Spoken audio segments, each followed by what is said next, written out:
Olá, amigos. Chegamos, terça-feira, tudo pronto, tudo marcado. Já estamos aqui na sala de vídeo da PHS Assessoria, pelo YouTube, pelo canal do YouTube de Carlos Peruca e pelo Facebook de Carlos Peruca e pelos nossos amigos, colegas, debatedores. Vamos bater papo, conversar.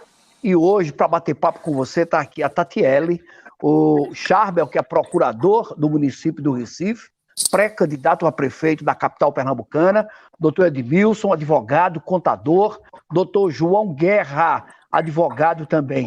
O time está pronto e aqui nós vamos só aprender. Produção da live da PHS Assessoria, Henrique Lima. Lá vocês vamos começar a bater papo, conversar. O dia hoje de vocês como foi? Tati, vamos conversar primeiro pelas mulheres, né? Boa noite, boa tarde, bom dia. Como foi? Boa noite, Carlos Peruca. Obrigada pelo convite, viu? É um prazer estar aqui com vocês, né? E eu sempre escuto isso, né? Primeiro as damas, e aí acaba sempre eu tendo que me apresentar primeiro, mas tudo bem. Peruca, hoje meu dia foi... Eu tenho aula de inglês, né? Todos os dias, 2 horinhas de inglês, tiro 1 hora para estudar oratória, mas também tirei um pouquinho de tempo aí para dar uma olhada, né, do que está acontecendo a nível municipal e estadual, que é que nosso querido prefeito Geraldo Júlio, Paulo Câmara, né, as medidas que estão sendo tomadas nesse momento de pandemia que a gente enfrenta aqui na cidade, no estado de Pernambuco, e cada dia que se passa a situação piora e é mais escândalos e escândalos, é uma coisa louca, e só um time aí com João Guerra, com Edmilson, com Charbel, né, com o João, que daqui a pouco está chegando, para a gente ter uma noção do tamanho de tudo que está acontecendo aqui no estado, e está difícil, a situação está complicada. Situação complicada e a gente vivendo um momento complicado também, as pessoas aí confinadas em casa, isso é um momento dificílimo e o país não para, sobretudo no quesito político. Perfeito. Pandemia e briga política, isso corre bem, João?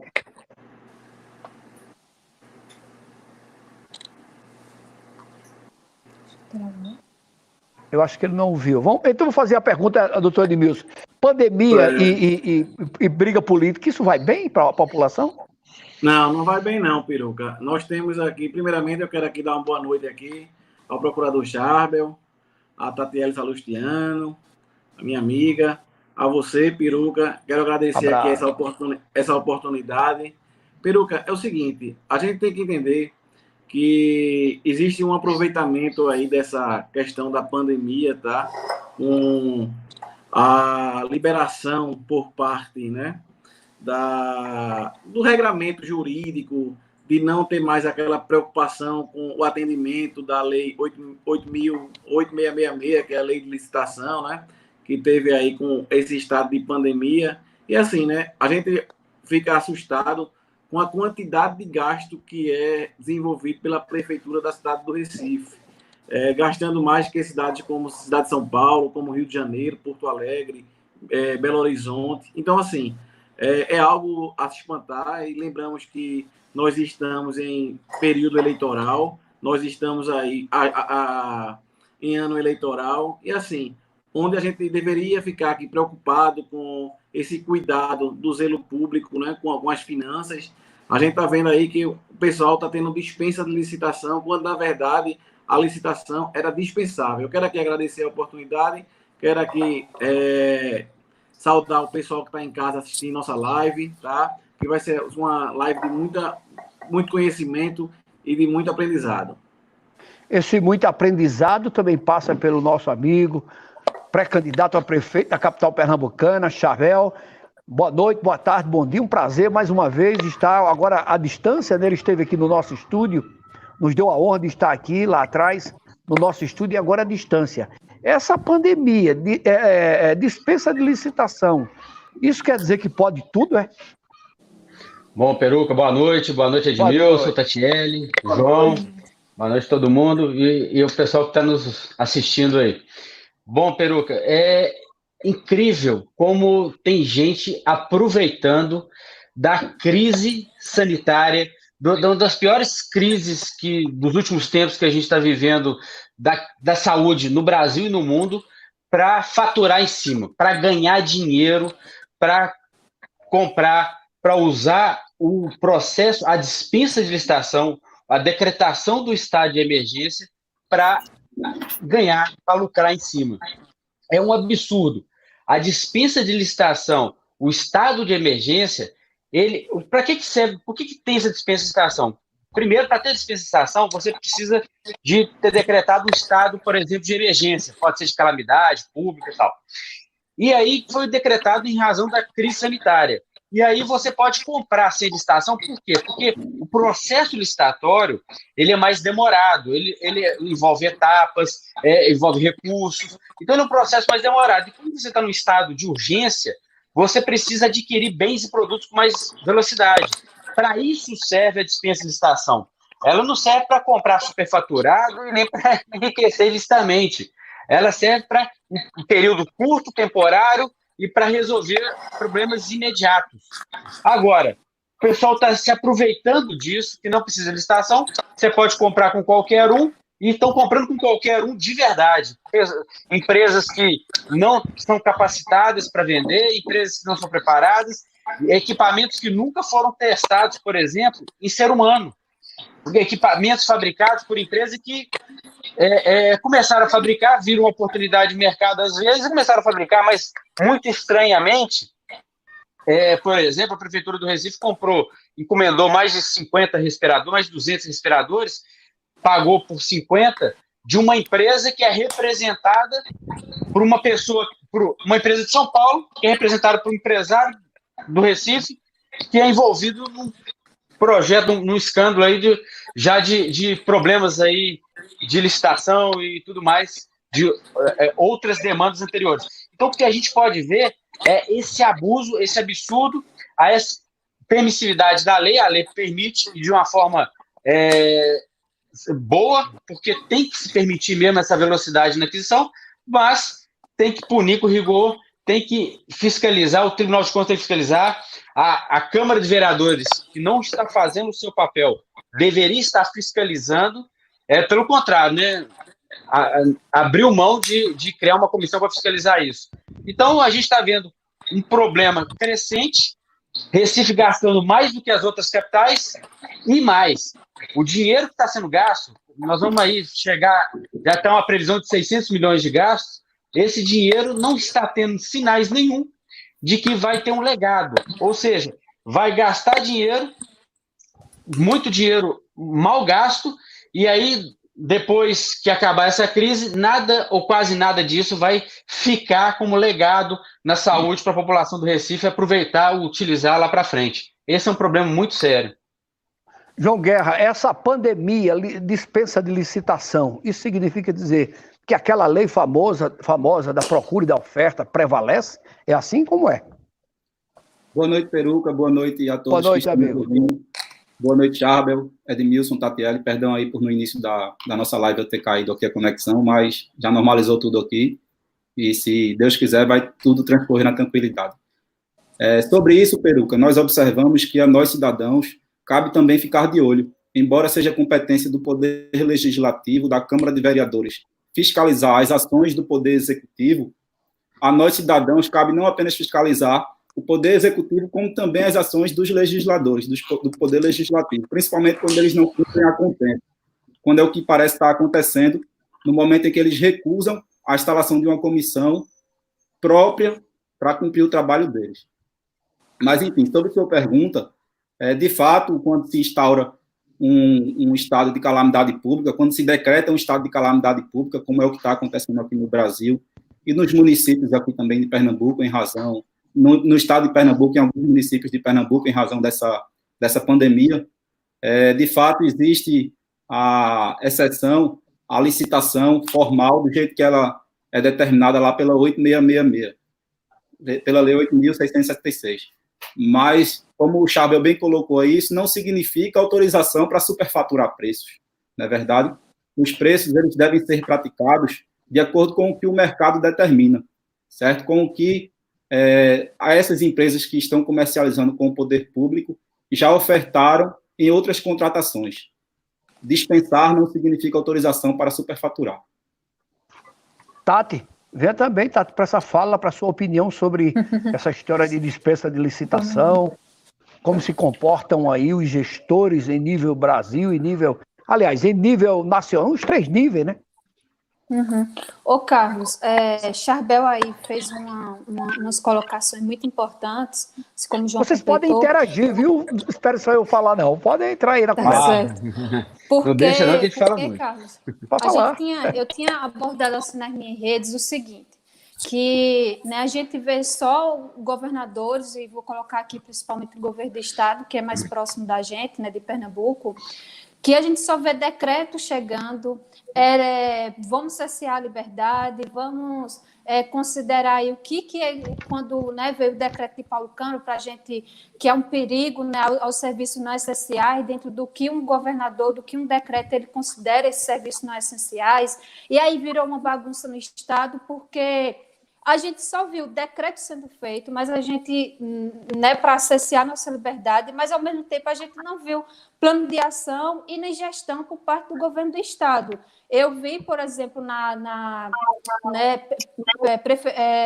Polícia Federal chegando na Prefeitura do Recife, eu vi inquérito sendo aberto aí pelo Ministério Público, né, para, enfim, investigar superfaturamentos, eu vi problema licitatório, como o João colocou, Charbel, mas a gente não vê no estado de Pernambuco esse plano de ação, metas para a gente cumprir, para a gente superar a pandemia que a gente vive aqui no estado de Pernambuco. Então, isso é um problema que eu já venho abordando, né, dentro de algumas narrativas, porque, assim, independente se você é, sei lá, um liberal conservador, um libertário, um liberal clássico, uma coisa que não dá para a gente negar é que todas essas medidas que têm sido tomadas aqui no estado, né, têm cesseado de maneira muito restritiva a nossa liberdade. Isso é um problema porque a gente não consegue medir até que ponto é uma medida de segurança, né, para a sociedade, ou é só um cesseio de liberdade, o que é que está acontecendo, ao mesmo tempo que a gente não vê, como eu coloquei, plano de ação sendo tomado, o que é que o governo do estado está fazendo, e a gente só vê os casos aumentando, os casos de óbito, os casos, enfim, poucos testes sendo feitos pelo governo do estado, pela Secretaria de Saúde, no caso, né? Então, está uma bagunça muito grande. Eu vejo esse problema licitatório como mais um dos problemas, né? E que a gente não tem uma transparência, que é um dos principais problemas também desse momento aqui no estado de Pernambuco. A gente não tem uma transparência concreta do que é que está acontecendo. Charbel falou, a Prefeitura do Recife está gastando mais que o triplo do Rio de Janeiro, mais que o dobro de São Paulo, né? E a gente não vê ações sendo tomadas concretamente. A Câmara Municipal, né, nega a criação de uma comissão para fiscalizar o prefeito Geraldo Júlio, os gastos da prefeitura durante esse período de pandemia, e a gente fica, né, mas como o João bem colocou, né, esse é o nosso papel de cidadão comum, já que os nossos legisladores municipais não cumprem com esse papel que nós, né, e aí Edmilson, João, a gente tem feito nosso papel mostrando o que é que está acontecendo na prefeitura, mostrando os problemas, o superfaturamento. A gente entrou, inclusive, com um habeas corpus, né, sobre o processo que foi dentro do capítulo 2 do decreto de Paulo Câmara. Então, assim, eu ia a gente... isso. Eu ia falar sobre isso com vocês, por não. Pronto, já que a gente entrou, então, acho que João pode, né, explicar. Nós vamos falar sobre isso, mas só pegando essa conta aí de Tatiele, ela como uma estudante do liberalismo, e falando sobre o nosso dever enquanto cidadão de fiscalizar, ela tem aí a carga teórica para até colocar que o preço da liberdade é a eterna vigilância. Né? Perfeito, João. Boa. Exato. E só para fazer um gancho aí na fala da Tatiele, o que a gente tem visto é que foi decretado um lockdown, fechando tudo. Na verdade, nós estamos há 2 meses em lockdown. O que acontece é o seguinte, a diferença do que o Paulo Câmara fez no decreto dele e anteriormente, foram basicamente o seguinte, rodízio de veículos, barreiras entre as cidades e redução da quantidade de ônibus atendendo a população. O resto está do mesmo jeito. Nós vamos para 2 meses e não teve um efeito prático. Me assusta muito que eu vi um número, alguém me mandou um número hoje do governo comemorando a redução do contágio. Mas eu estou lendo várias reportagens, estou vendo os números, que o pessoal está esperando desocupar leito no UTI para ser internado. Então, não estou entendendo essa redução de contágio e essa falta de leito.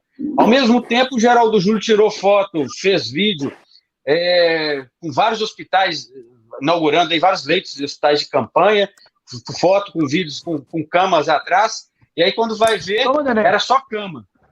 Não tinha respirador, não tinha equipamento, não tinha nada. Então, na verdade, ele só tirou a foto. Hoje eu li até uma reportagem falando sobre isso, é como se você prometesse o bolo, na hora que você fosse entregar, só entregou a farinha, faltou ovo, óleo, quer dizer, não teve bolo.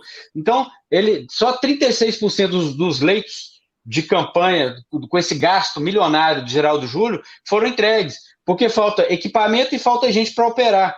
Então, o que a gente está vendo é um gasto exacerbado, ao invés de, pelo menos, vamos ver todos os leitos que a iniciativa privada tem, vamos ver os leitos do setor público, a iniciativa privada pagar pelos leitos, não é ir lá e tomar os leitos, pagar bem, pagar à vista, pagar no prazo, né, que eu digo, negociar com a iniciativa privada, e depois sair construindo, abrindo leito. Não, foram abrindo leitos com dispensa de estação, comprando equipamento de locais duvidosos e sem pessoal para manusear. Então, a gente tem quase 70% dos leitos construídos aí pela Prefeitura do Recife que não tem utilidade nenhuma, que estão lá parados, só dinheiro jogado fora, e eu falei que não vão aproveitar o delegado, eu acho que não vão ser aproveitados nem durante a crise. É um negócio problemático, preocupante. O lockdown para uma região pobre como a nossa não dá muito certo, porque você pega pessoal da comunidade, as pessoas da comunidade não tem como cumprir o lockdown, não tem como ficar em casa. Você obrigar, por exemplo, 8 pessoas a ficarem dentro de uma palafita durante 15 dias, 60 dias, essas pessoas precisam sair, circular para viver, para respirar, porque lá é quente, é úmido, é tudo insalubre.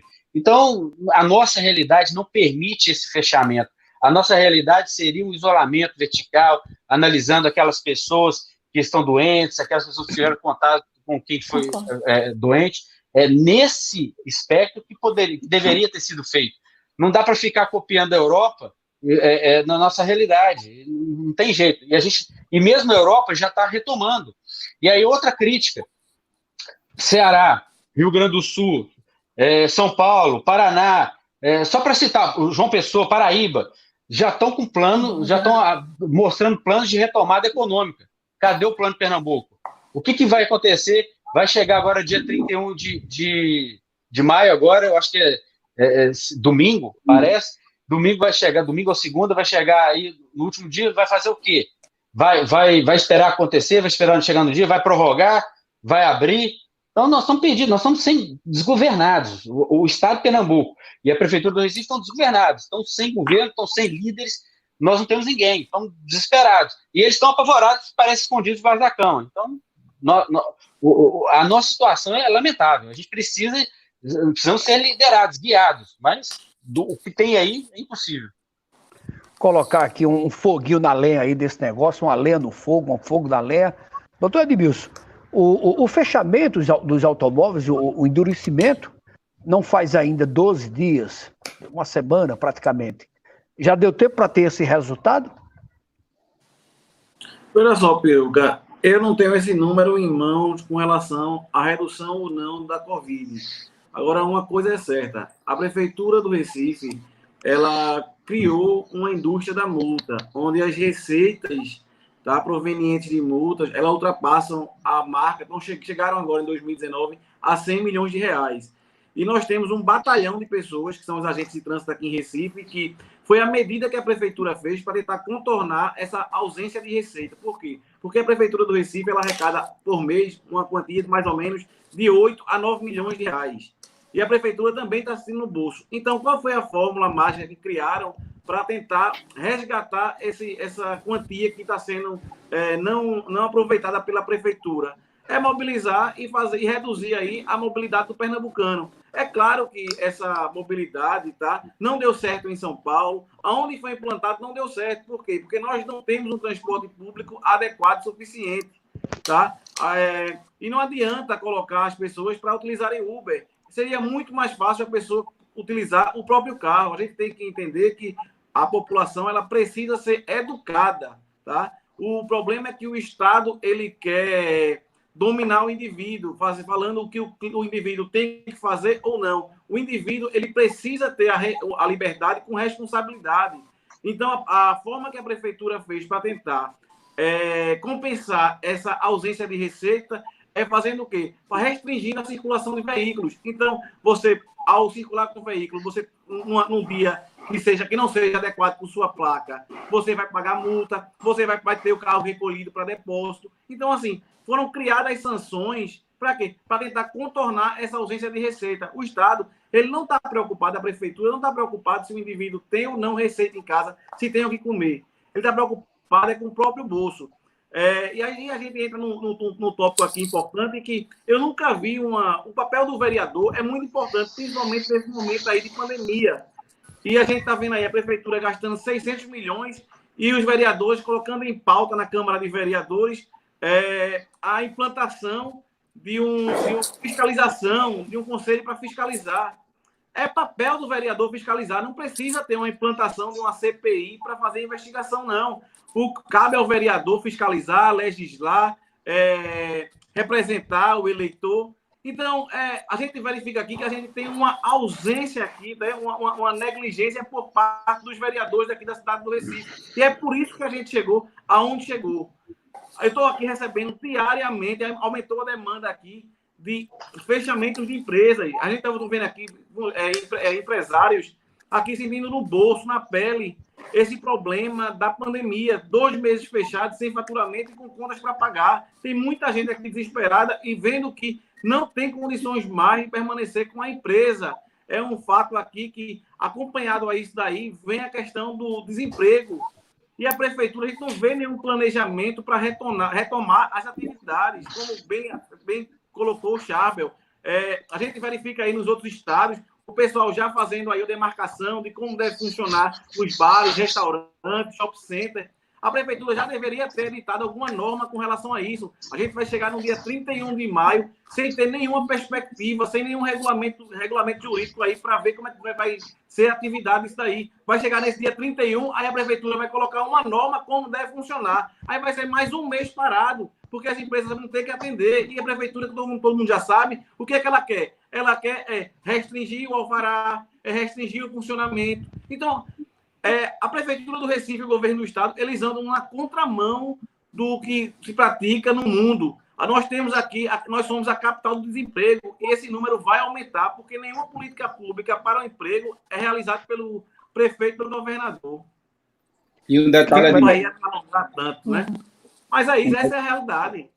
Um detalhe, Edmilson, sobre isso que você falou aí, de as empresas estarem paradas por determinação, obviamente, do poder público, é que até uma demanda que chegou a mim hoje por parte de um cliente, as obrigações acessórias de natureza fiscal aqui no Estado, muitas delas foram prorrogadas, mas houve uma edição de uma série de decretos, de instruções normativas e decretos também, excluindo dessa prorrogação determinadas atividades, determinadas classificações nacionais de atividade econômica, que é o chamado CNAE.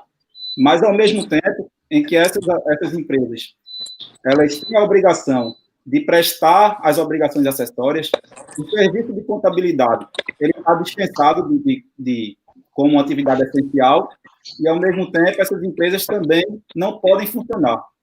Ou seja, ela não pode funcionar, o contador dela está com a equipe reduzida, de contabilidade, mas ela precisa necessariamente fazer o envio das obrigações acessórias, das obrigações tributárias. É uma contradição de ordem lógica. Ou eu funciono e tenho o meu pessoal trabalhando e, consequentemente, cumpro minhas obrigações, ou eu não tenho como cumprir minhas obrigações em razão do meu pessoal não estar trabalhando, não poder trabalhar. E as obrigações...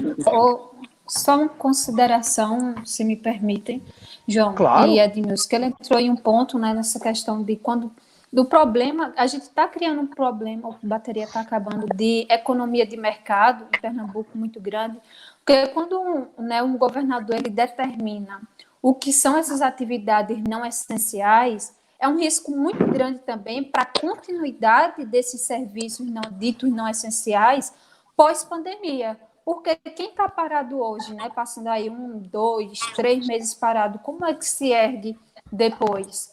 Eu tenho aí alguns casos, por exemplo, da minha universidade mesmo, de Anjinha, que é uma pessoa que vende tapioca, que parou, né, e a gente teve que abrir vaquinha lá na universidade para ajudar. Outro caso de Beto, que, enfim, é conhecido lá na universidade. Então, tem muitos casos desses pequenos, né, empreendedores, e que aí sustentam a maior parte do PIB do nosso país, que realmente está parando e não tem uma previsão de volta dessa continuidade de serviço, né, pós-pandemia. Né? Se, por exemplo, João, tu acabou de falar que teve algumas atividades que saíram desse serviço de não essenciais, eu não sei se inclui, mas eu fiquei me perguntando se, por exemplo, sei lá, falta um parafuso em um ventilador, em um respirador de um hospital.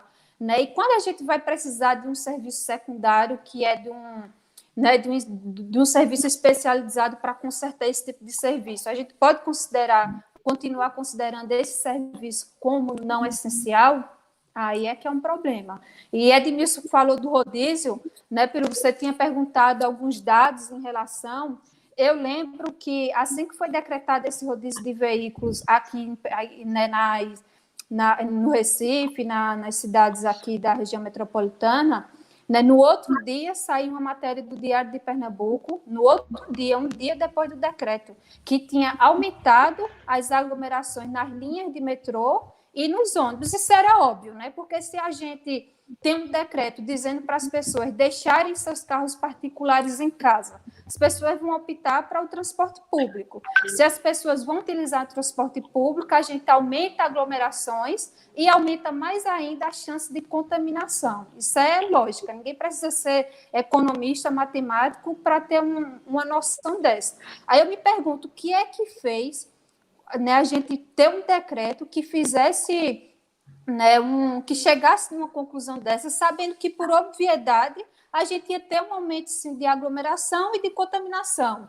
E aí fica o meu, né, porque a Janaína Lima, vereadora do Partido Novo em São Paulo, através de medidas tomadas por ela, né, Bruno Covas recuou desse rodízio de veículos lá em São Paulo, e a gente espera que também, né, a partir das medidas que estão sendo tomadas, já que parte do Poder Legislativo estadual e municipal não cumprem o seu papel, né, e aí nós, cidadãos comuns, estamos, pelo menos, tentando, né, João, Edmilson e Charbel, fazer a nossa parte, e esperamos aí que a gente tenha também um recuo, né, para que a gente chegue a uma solução, um plano de gestão e consiga ter pelo menos uma solução e prazo para que a gente consiga vencer esse mal aqui no estado de Pernambuco. Peruca.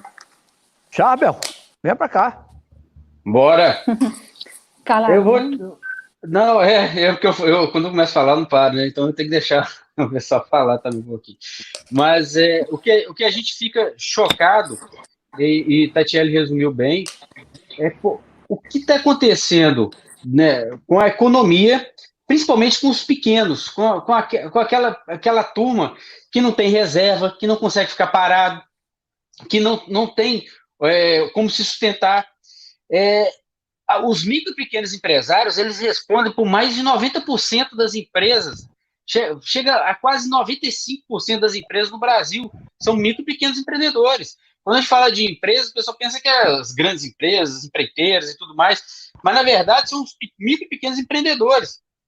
Esses é que fazem economia, geram quase 70%, mais de 60% dos empregos no país. Que tem um empregado, 2, 3, e, na verdade, essa pessoa não consegue ficar 60 dias parado. Muita gente já não vai conseguir mais retomar. Já vai estar com o seu CNPJ já endividado, e vai ser questão de tempo até fechar e abrir outro nome de laranja, e vai virar um escarcéu, vai virar um inferno na vida dessas pessoas. Deixa eu botar fogo aqui na sua conversa. Se você tivesse no cargo de prefeito hoje, Charbel, prefeito do Recife, numa pandemia, você faria tudo isso que está se fazendo? Claro que não. Ou como é que você se encaminharia? Bom, Peruca, é o seguinte, a gente tem que entender a realidade da nossa cidade, da nossa região. Não dá para ficar copiando só o que faz lá fora. Então, o que o prefeito está fazendo hoje é questão política. Então, ele está fazendo lockdown por política, para agradar a meia dúzia de eleitorado dele. Mas, na prática, não funciona como não está funcionando. Mais da metade ou metade da população está circulando porque tem que circular. O que tem sido feito? Você pega, por exemplo, os supermercados, farmácias, indústria de saúde, hospitais, estão funcionando e bem, e está dando certo. Você não vê caso de caixa de supermercado, caixa de farmácia sendo contaminado, ou a vida dessas pessoas não importa. Então, essas pessoas estão trabalhando. As pessoas estão. Por quê? Porque o poder público não quis colocar a mão para ajudar organizado lá de fora dos bancos, né? Aí você vê você está falando das filas, né, dos bancos. Isso. Por quê? A Caixa Econômica mandou... Muitos funcionários da Caixa Econômica também se contaminaram, né? Se contaminaram por causa disso, porque eles tiveram que atender toda a população, não puderam se preparar, e aí acabaram entrando naquele caos que nós vimos ali. E a Caixa, ela mandou ofício para as prefeituras, para os governos estaduais, e a Prefeitura do Recife e o governo do Estado fingiram que não era com ele. E, pelo contrário, o governo do Estado entrou na justiça contra a Caixa Econômica para que a justiça obrigasse a Caixa a organizar a fila. Tiro no pé. A justiça falou, não, a Caixa tem que organizar a fila dali para dentro, dali para fora fica Estado e município. E se não tomar conta, responsabilidade do prefeito e do governador. E no outro dia mandaram gente lá, CTPU, Polícia Militar, para ajudar isso. Ao invés de você alocar policiais, agentes de segurança, guarda municipal, agente de saúde, para ficar fazendo blitz, para ficar fiscalizando o carro de quem é médico, de quem é enfermeiro, de quem pode circular, quem não pode, coloca essa turma para cuidar das pessoas que estão doentes, para cuidar daqueles que tiveram contato com quem está doente, para isolar o pessoal que tem comorbidade. Então, você fazer o que a nossa realidade permite. O Vietnã fez uma medida boba, pegou os agentes públicos e colocou todos, a grande maioria com o termômetro, aquele termômetro que parece uma arma assim, que coloca na testa, e aí pôs esses agentes em locais específicos para ficar medindo a temperatura das pessoas. E aqueles que tinham uma temperatura mais alta, com indício de febre, eles eram levados para hospitais pós-saúde, feito o teste, tem coronavírus, isola, não tem, volta para casa. E, para você ter uma ideia, eu conversei com pessoas que voltaram da Itália, de Portugal, semana passada, e chegaram, não tinha ninguém para medir temperatura, não tinha um estagiário para entregar um panfleto para falar quais os cuidados se tomar. Não tinha ninguém do poder público, ninguém. Mas essa sua fala sobre a chegada, isso não só agora, no início mesmo da pandemia, a gente conversou isso aqui, em todo canto a gente via aeroportos e não víamos a televisão, claro, mostrar que havia uma aferição nesse sentido. Até hoje, no começo não tinha e hoje não tem. Então, assim, qual é o problema, por exemplo, de você retomar os empreendimentos? Se supermercado está funcionando, por que uma loja de roupa não pode voltar a funcionar? Então, assim, é só tomar as medidas. Não dá para a gente quebrar a nossa economia, porque a pessoa fala, mais preocupado com saúde do que com dinheiro. Agora não é momento de falar de dinheiro. Gente, não é falar de dinheiro, é falar de saúde. As pessoas dentro de casa vão morrer porque vão ter outros problemas de saúde que não vão tratar, porque vão ter ansiedade, depressão, porque vão estar com seus negócios quebrando, e sem dinheiro circulando na economia, o Estado arrecada menos, e quanto menos recursos ele tem, menos recursos ele tem para saúde, menos recursos ele tem para leitos, para atendimento primário, básico, menos recursos circulando. Os estados, os municípios, não vão dar conta de pagar salários daqui 2 meses, muito menos manter a unidade de saúde. Então, nós não podemos dar o luxo de ficar parado por mais tempo. Países mais ricos que nós não fecharam e os que fecharam já estão reabrindo, porque também não querem, vão entrar no caos. O que a gente vê aqui é o seguinte, é o prefeito e o governador dizendo o seguinte, a gente aqui tem que tomar conta de fechar tudo, e o governo federal de bancar, de colocar dinheiro na mão da população. Como se o dinheiro do governo federal da União viesse de onde? Viesse do bolso do cidadão, do mesmo jeito. Os impostos que a gente paga, é de lá que vem o dinheiro. Então, se a gente não está trabalhando aqui, também não tem dinheiro lá. E o que tem que ser feito? A prefeitura tem que ser feito, é isso. Primeiro, não poderia ter saído comprando, adquirindo e abrindo leitos. Tinha que, primeiro, ver os que tem na rede pública, aprimorar, e ir para a rede privada e falar, quantos leitos vocês têm aí?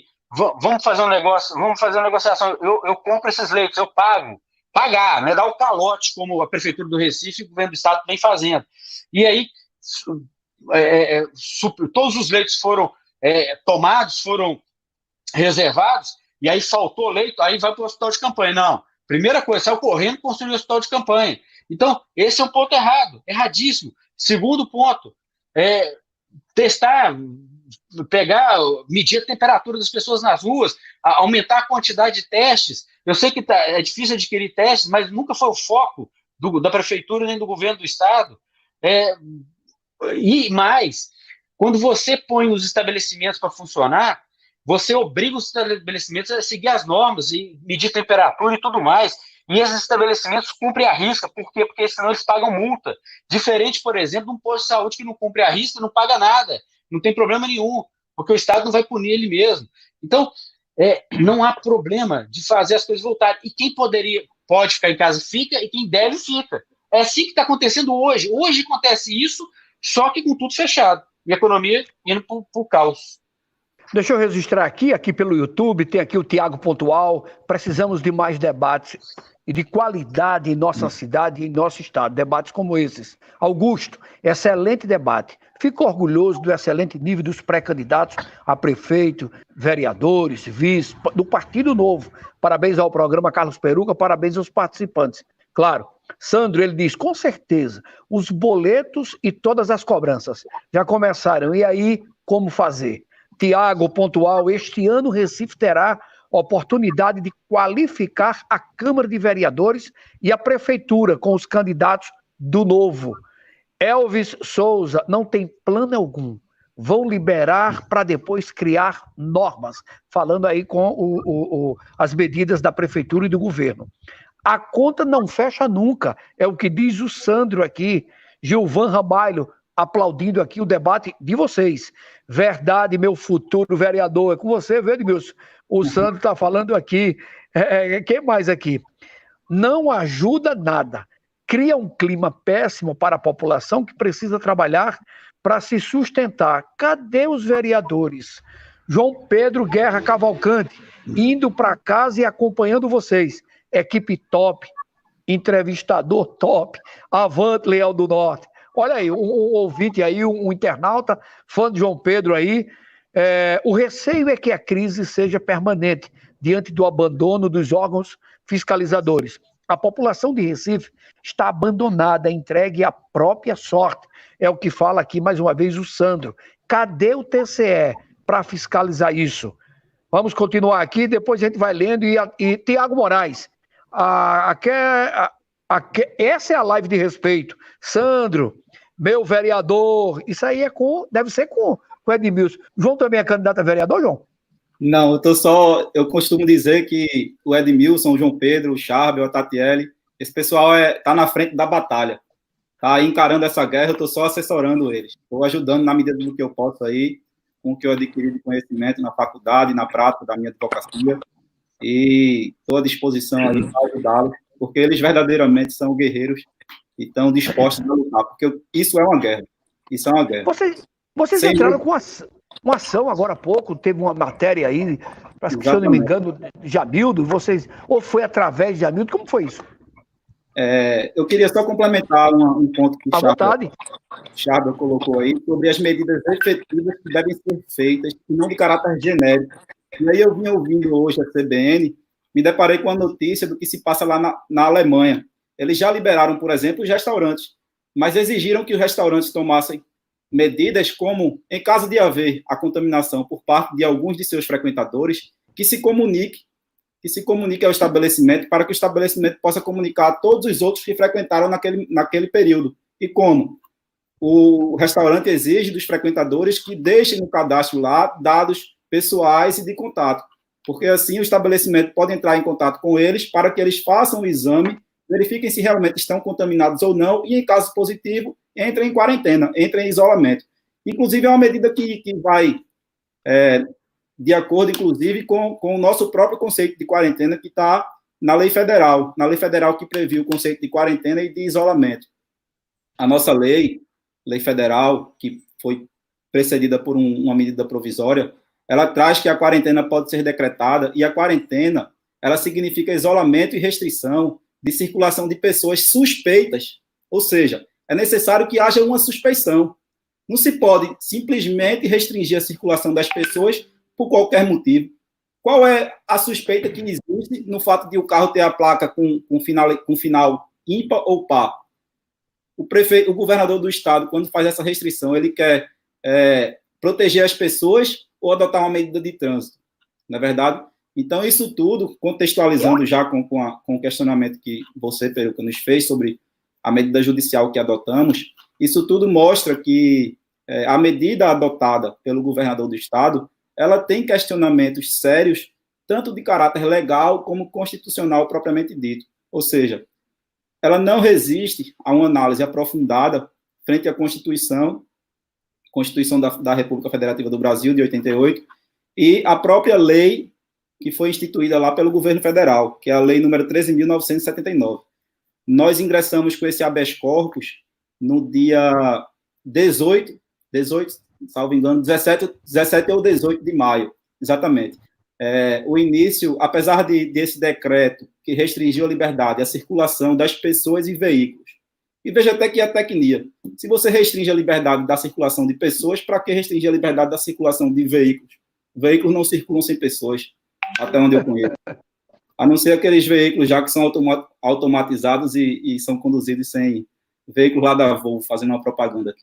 Mas, enfim, esse decreto, apesar de ele ter seu vigor iniciado no dia 19 de maio, que foi um sábado, ele foi editado na segunda-feira da mesma semana. Então, vejam que entre o dia em que ele foi instituído e o dia em que ele teve seu vigor iniciado, passou-se uma semana. Ao mesmo tempo, no transcurso dessa semana, o governador do estado enviou para a Assembleia Legislativa uma lei que determinava a apreensão dos veículos que desrespeitassem esse decreto. Ou seja, e ela passou a vigorar a partir do sábado, a partir do dia 19. Quer dizer, dava tempo, sim, de o governador tomar essas medidas, não por decreto, de maneira autoritária, como ele pretende fazer, como ele fez, mas sim através da discussão dos representantes do povo, que é a Casa Parlamentar. O ambiente em que se discutem as ideias é a Casa Parlamentar. O executivo apenas, como diz o próprio nome, executa. Ele deve executar aquilo que o legislador, representante do povo, determina. Porque numa Assembleia Legislativa, ou numa Casa Parlamentar qualquer, Câmara de Vereadores, Câmara de Deputados Federais, ou Senado Federal, Congresso Nacional, aqui estamos representados, cada um de nós, em nossas individualidades, e, portanto, é que as ideias podem ser melhor debatidas para saber se essas medidas são efetivas ou não, se elas contrariam ou não o interesse do setor A, B ou C da população, certo? Então, esse é um ponto que nós questionamos. Quer adotar essa medida, adote, mas não da maneira como foi efetivada, não de maneira autoritária, por parte do governador do estado. E aqui nós observamos, inclusive, que quando a gente fala de rodízio de veículos, veja, em São Paulo, quem foi que adotou o rodízio de veículos? Não foi o estado de São Paulo, foi o município de São Paulo. Por quê? Porque isso não é uma questão que afeta a saúde pública, isso é uma questão que afeta a mobilidade urbana. E nós temos que respeitar a Constituição. A Constituição diz que a competência constitucional para tratar de mobilidade urbana é do ente federado, do município ou Distrito Federal, não do Estado. Portanto, o governador não poderia simplesmente chegar com um decreto e restringir a circulação de pessoas dentro do município do Recife, dentro do município de Jaboatão, São Lourenço, Olinda, Camaragibe, como ele fez.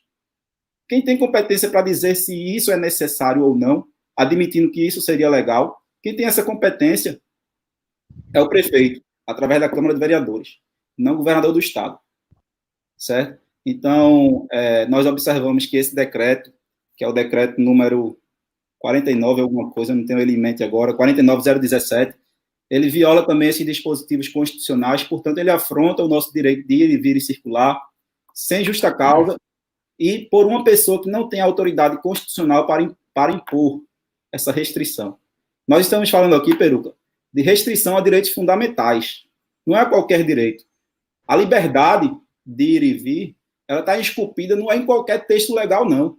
É no artigo 5º da Constituição Federal. E o artigo 5º, ele não trata de qualquer direitozinho, não. De qualquer faculdade que a pessoa possa exercer.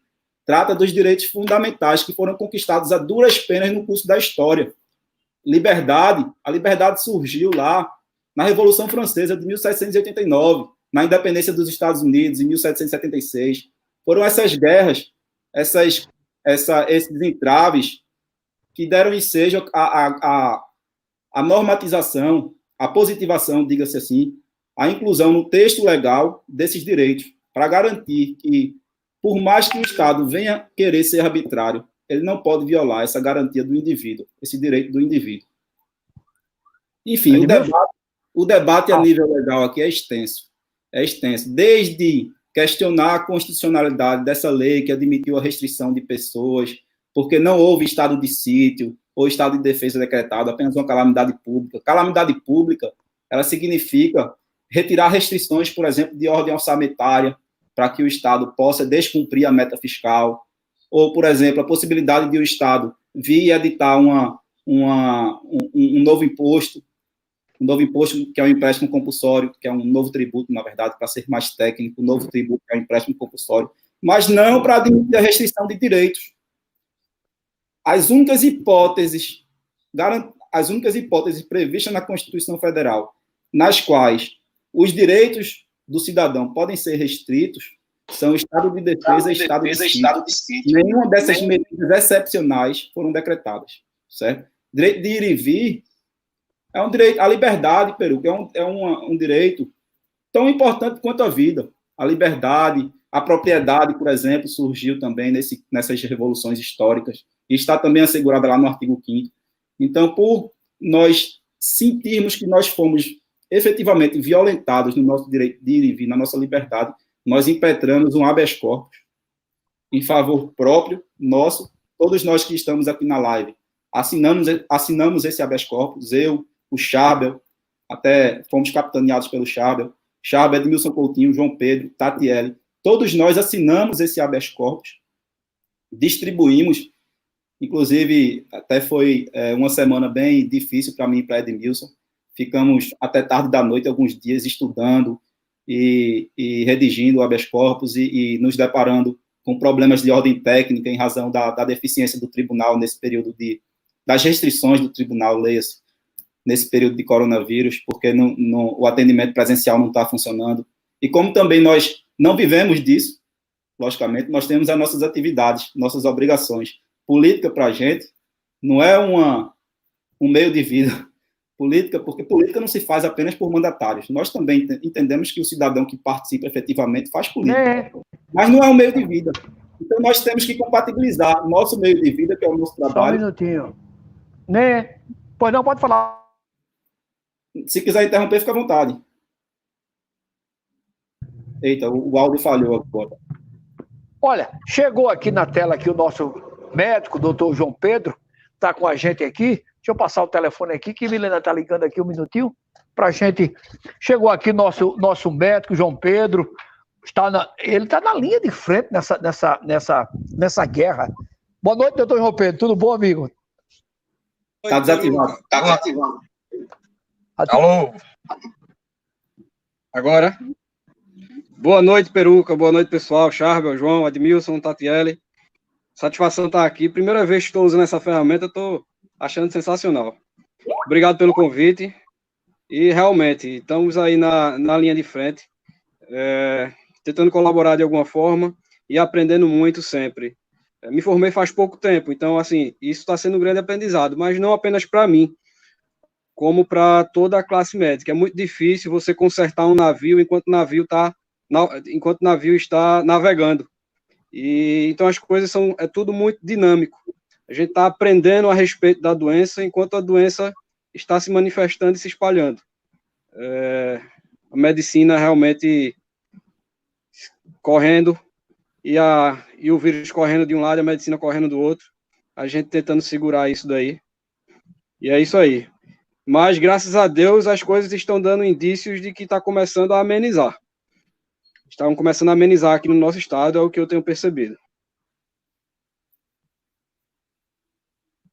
A gente está ali dando a vida, dando a cara, é o escudo, é o para-choque. De repente você pode se contaminar. Como é isso, chegar perto de quem está precisando de salvar a vida e vocês têm a obrigação para isso? Como é que você descreve esse momento tão difícil? Novo como médico, já tem uma experiência, claro, mais novo, e de repente se depara com uma experiência dessa que o mundo todo sofre. Realmente é uma experiência nova para mim, mas eu acho que também para a minha geração anterior. Teve a epidemia aí do HIV, também foi um vírus novo que se espalhou de forma rápida também, então uma situação, tem alguma analogia que podemos fazer, mas a última grande epidemia desse porte foi lá no início do século XX, com a gripe espanhola. Então, assim, faz tempo que a gente não vê algo nessa dimensão.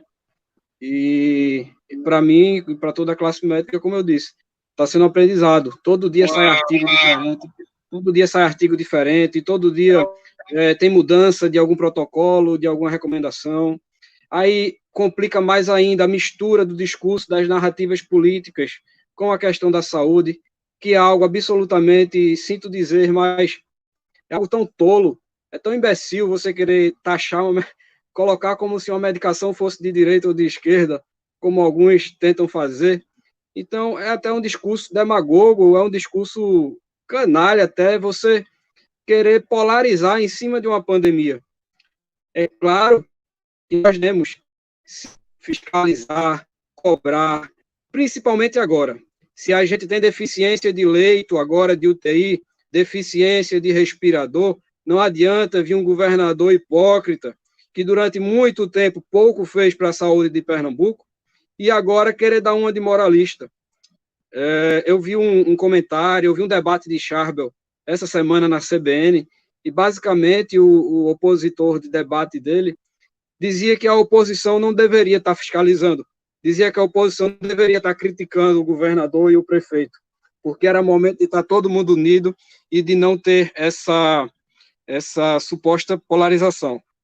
Uns são contra a polarização, na verdade, para tentar calar aqueles que apontam os erros.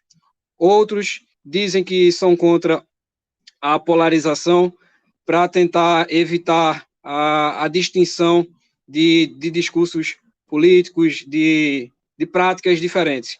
A gente vê, por exemplo, que a realidade em Minas Gerais é bem diferente da realidade de outros estados do Brasil.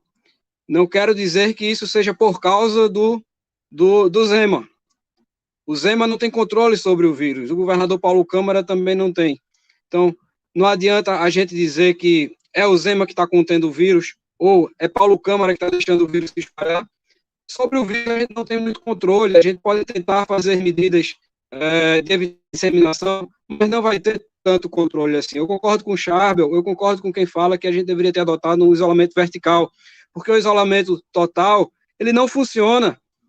Se não funciona, a gente só está sentindo os efeitos colaterais desse isolamento. A gente está vendo o comércio quebrar, as pessoas falirem, e não está tendo esse isolamento que deve ter. Eu acho que é essencial todo serviço que precisa colocar na mesa do povo a comida de cada dia. Você vai dizer que a pessoa não é ir para vender, para botar sua barraca de feira na rua, ela precisa ganhar o dinheiro para comprar a feira daquela semana. É essencial aquilo para ela.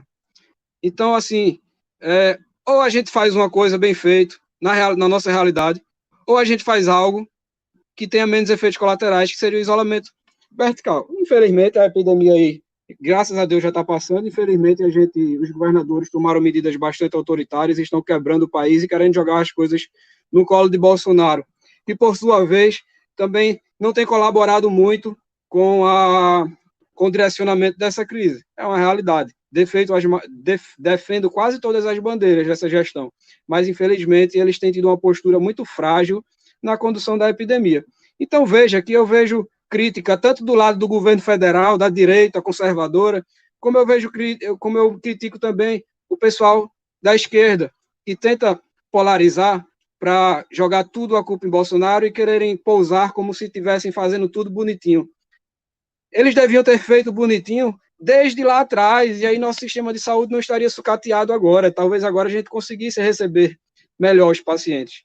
Enfim, é uma mistura, é uma bagunça de política numa época de epidemia, junto à crise política, crise econômica, e aí narrativas as mais diversas possíveis, e só faz complicar tudo. Mas a medicina ela é baseada em evidências. Então, se no começo havia evidências de que a hidroxicloroquina seria boa, ok, vamos usar. Se depois surgiram evidências de que ela estava gerando efeitos colaterais, aumentando a probabilidade de morte, vamos ter mais cuidado. Pode ser usado em alguns casos específicos, mas vamos ter mais cuidado. Aí o pessoal fica, quem fala qualquer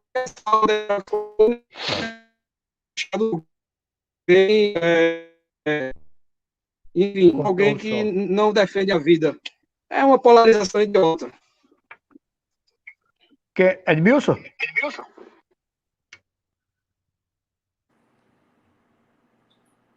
Cadê Edmilson? Estou aqui. Nessa embora. Deixa eu fazer deixa eu lhe fazer aqui uma posição. O secretário de Fazenda do Estado de Pernambuco, ele colocou que corre risco, lógico, o Estado a não poder até honrar com a folha de pagamento de parte do funcionalismo público de Pernambuco, caso o governo federal não repasse logo a ajuda que foi prometida. Como você avalia isso? Veja só, Peruca, é o seguinte, né? Assim como as empresas, elas têm que, para segurar o seu negócio, as receitas provenientes das vendas, né, da prestação de serviço, o Estado, ele basicamente, ele sobrevive das receitas originárias, que são as receitas que são provenientes de aluguéis, de imóveis do Estado, de atividades não típicas do Estado, e das receitas derivadas, que são aquelas provenientes dos tributos, dos impostos, das contribuições. E assim, o Estado, ele não flexibilizou em nada na atividade empresarial. Os decretos do governo do Estado foi só unicamente na tentativa de não permitir a mobilização das pessoas, do fechamento mesmo das atividades empresariais.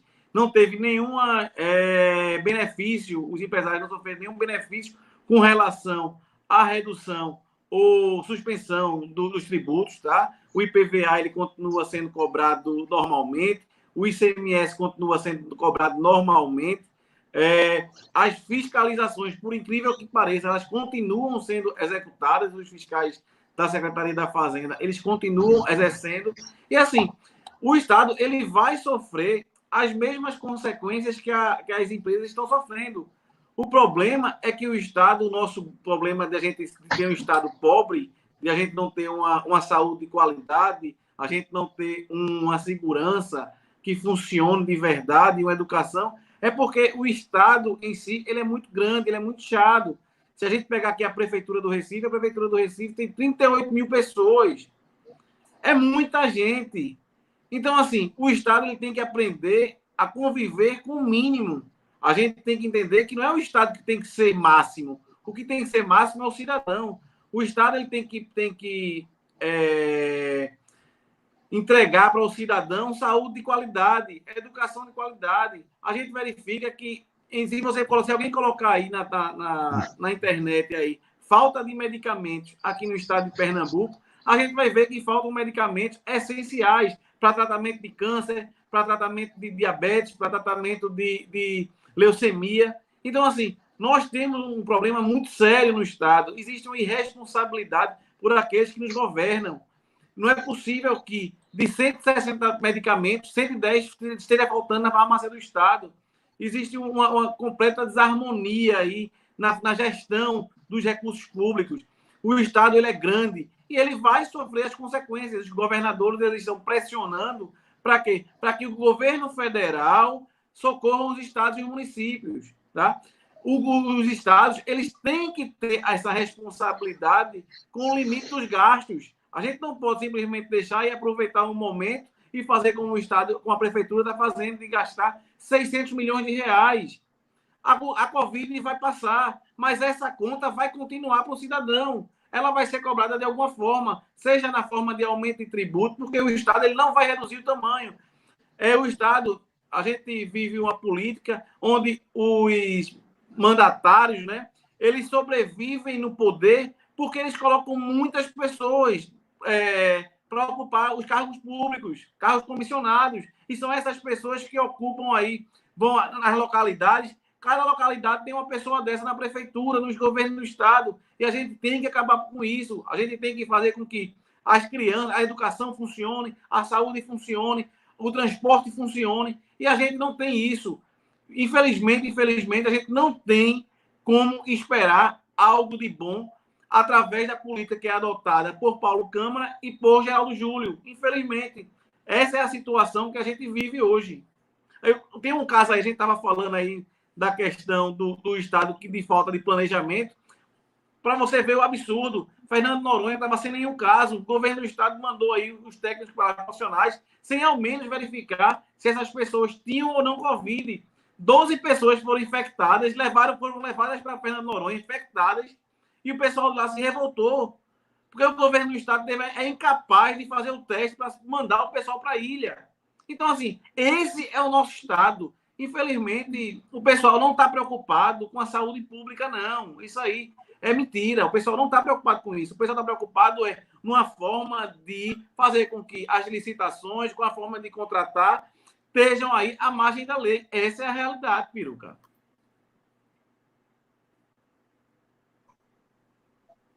Uma chave aqui para o bate-papo também. Deixa eu falar aqui, vocês participaram de muitos movimentos políticos aqui, agora há pouco, sobretudo na campanha presidencial.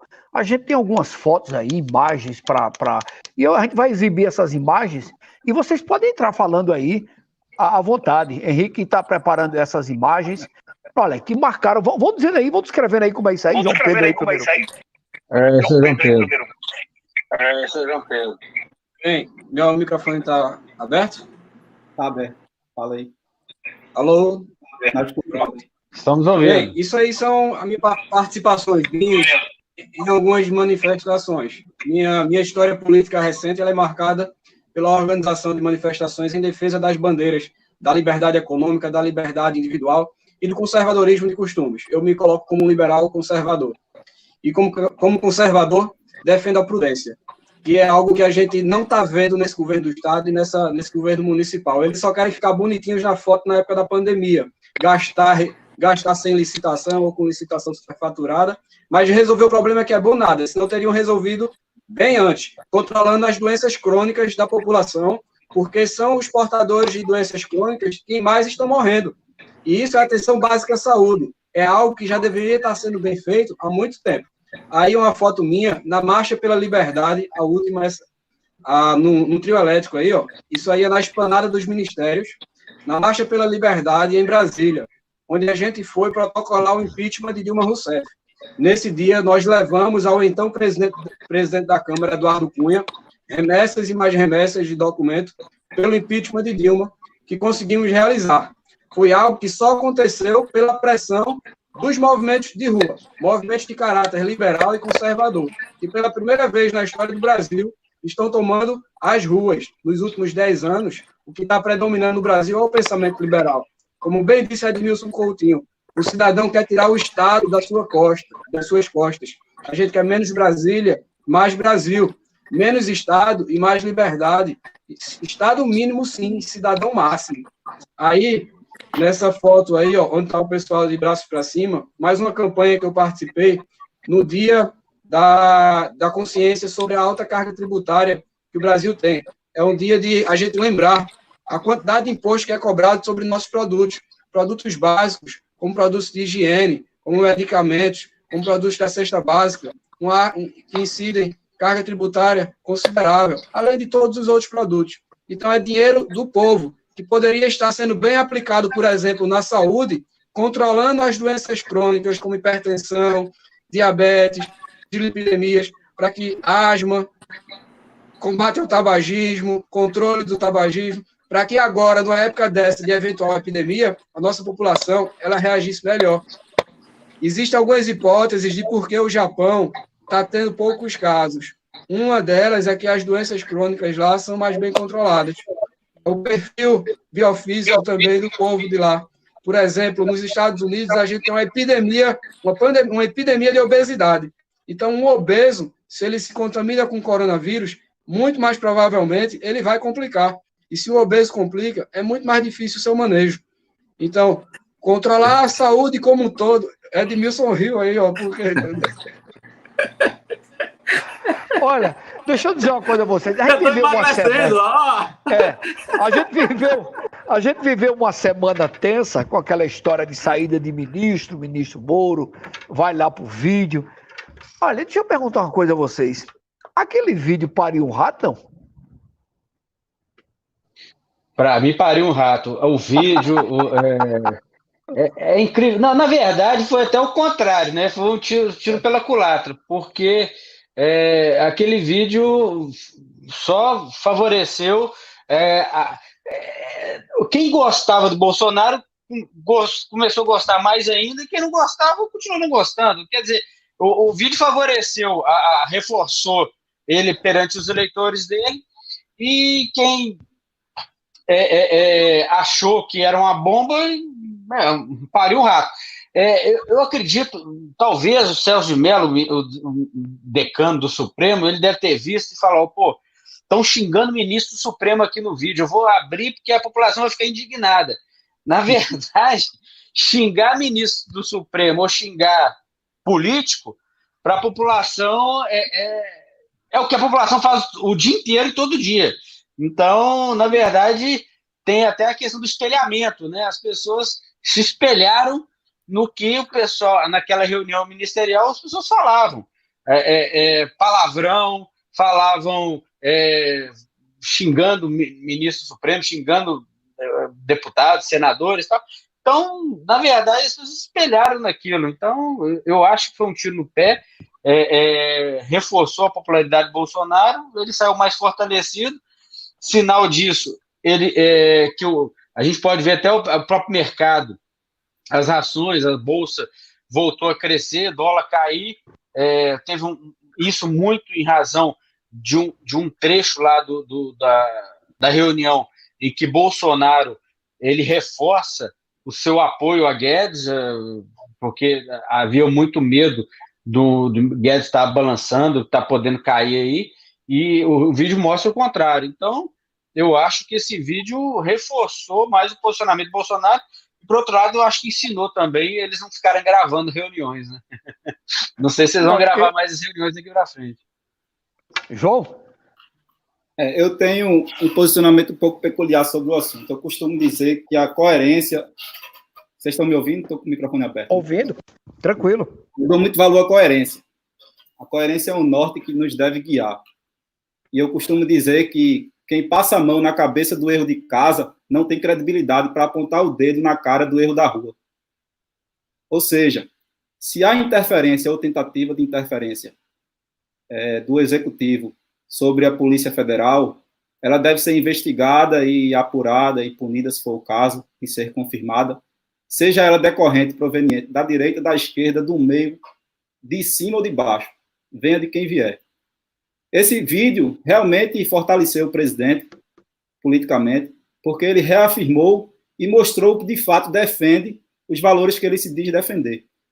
Como o jeito natural dele de se expressar, como, inclusive, isso me atraiu também a defesa do armamento, que ele defendeu de maneira muito enfática, quando disse que o cidadão armado jamais será escravizado, que ele não quer uma ditadura. Eu dou muito valor a isso, porque nós precisamos garantir o nosso direito de defesa, acima de tudo, para nos voltar contra quem quiser tirar a nossa liberdade. A exemplo do que o governador Paulo Câmara, infelizmente, fez por vias ilegais com esse decreto. Não estou aqui estimulando a violência, pelo contrário. Eu defendo o armamento como meio de defesa e não como meio de ação. Você deve ter para intimidar o outro de adotar alguma arbitrariedade de violar o seu direito.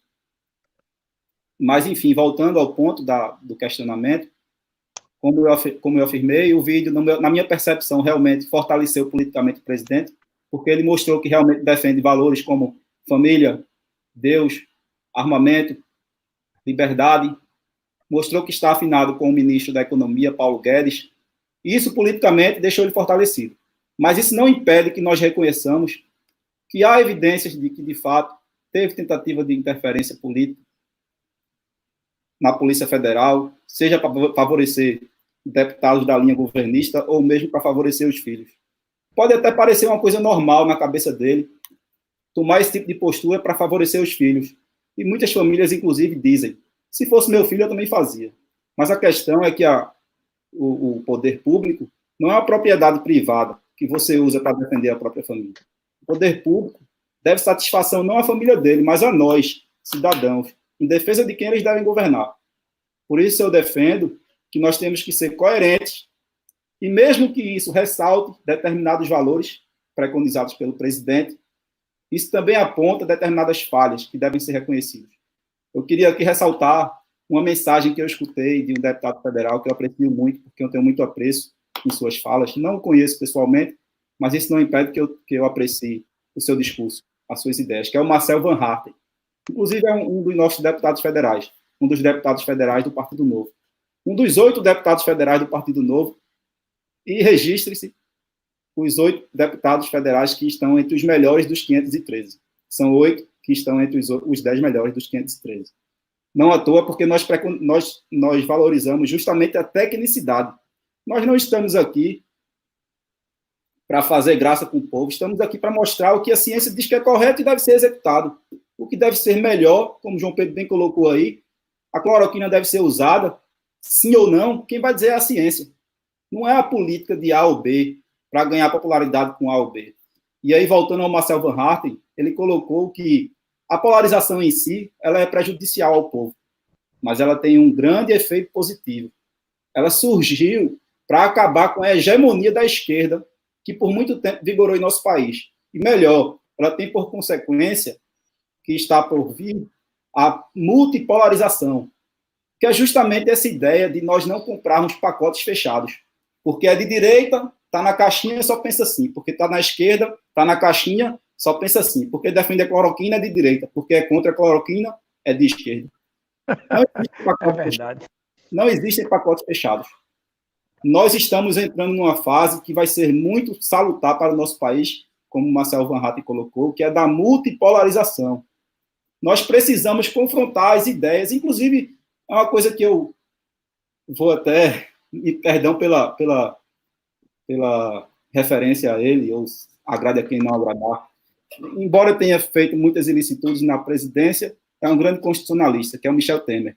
Quando ele assumiu o poder, com o impeachment da presidente Dilma, ele disse, quando menos fosse, sê-lo-ia por minha formação democrática e jurídica. Ou seja, ele quis dizer, quem mais vai respeitar a Constituição, vai menos do que eu, na linguagem popular. Quem mais vai menos do que eu. Isso a gente vê muito aí no interior. Olha, aí, só para finalizar o raciocínio, nós precisamos valorizar a democracia. A democracia é debate de ideias. Do confronto, do embate, a uma solução que pode ser vislumbrada, que contemple todo mundo e que seja divergente das que existiam inicialmente, apontadas pelas pessoas que entraram em conflito. Lógico, nós temos que admitir o confronto de ideias, mas nós não podemos admitir as ilicitudes.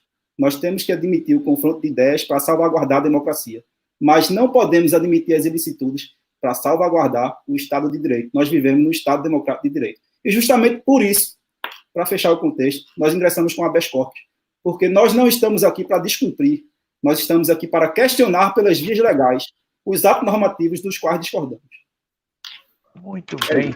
Deixa eu perguntar aqui a vocês, aqui estamos caminhando já para o final da live, e eu queria perguntar, o Novo está pronto para disputar a Prefeitura do Recife, sabe?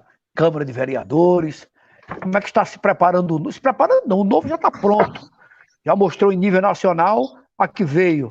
E em Pernambuco você é um dos grandes representantes junto com seus parceiros aí, seus pares, Edmilson, doutor João Pedro, João, Tati, enfim.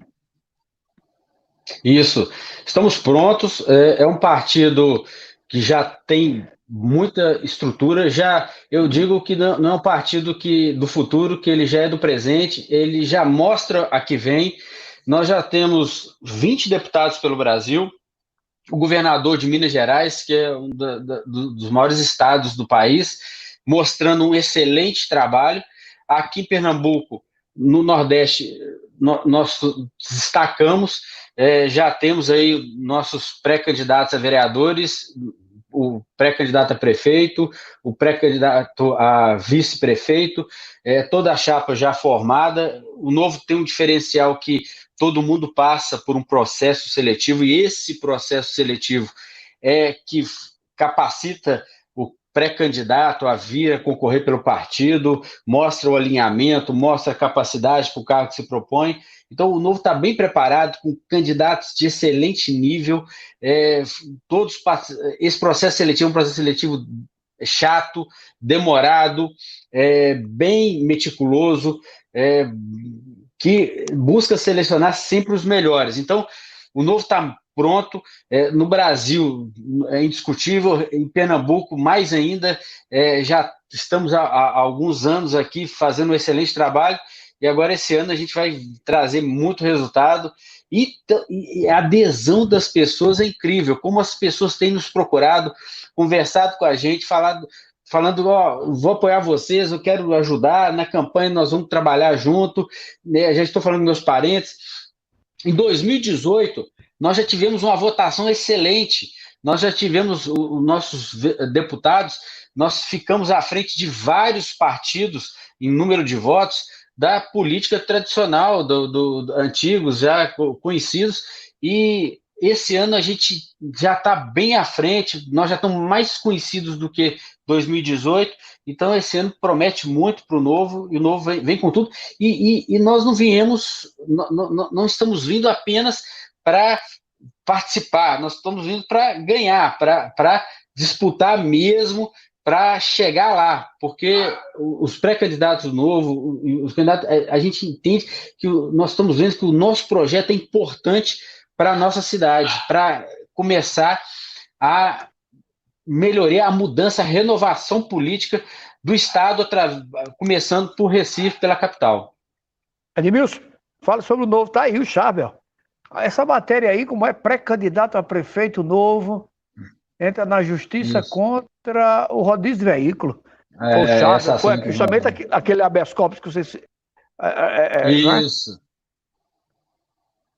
Olha aí, essa imagem aí. Essa primeira anterior foi essa ação que o João Guerra falou, que todos aqui assinamos, todos entramos, todos impetraram essa ação, o Edmilson, o João Pedro, o João Guerra, a Tatiele, e essa segunda ação aí é uma ação específica aí com o João Guerra e Edmilson, que ajuizaram essa ação aí na época. A ação popular também, essa ação do Edmilson e do João Guerra. Excelente iniciativa, eles aí.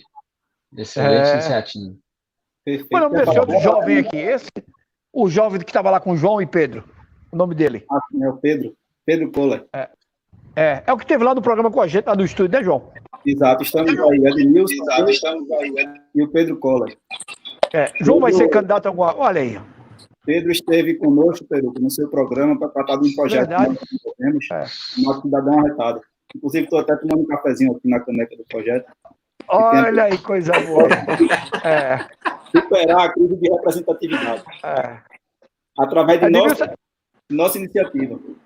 Edmilson, você é candidato também, João? Não. Como eu falei aqui, estou só ajudando nos limites das minhas forças para incentivar e ajudar a tentar fazer hoje pré-candidatos e se confirmarem com a convenção, então, candidatos a chegarem lá, porque realmente eu acredito, é um trabalho voluntário que eu faço com todo prazer, esgotando minhas energias, eu acredito nessas pessoas que estão aqui na tela. E vocês já começaram a mudar a maneira de fazer política. A pré-candidatura de Edmilson a vereador, a gente percebe isso na movimentação dele. Não é assim, Edmilson? E dia 15 agora de maio, Peruca, nós lançamos a minha equipe e nós lançamos a vaquinha virtual. Para quem quiser contribuir, vamos lembrar que o Novo é o único partido do Brasil que tem um compromisso de não utilizar o fundo eleitoral e o fundo partidário.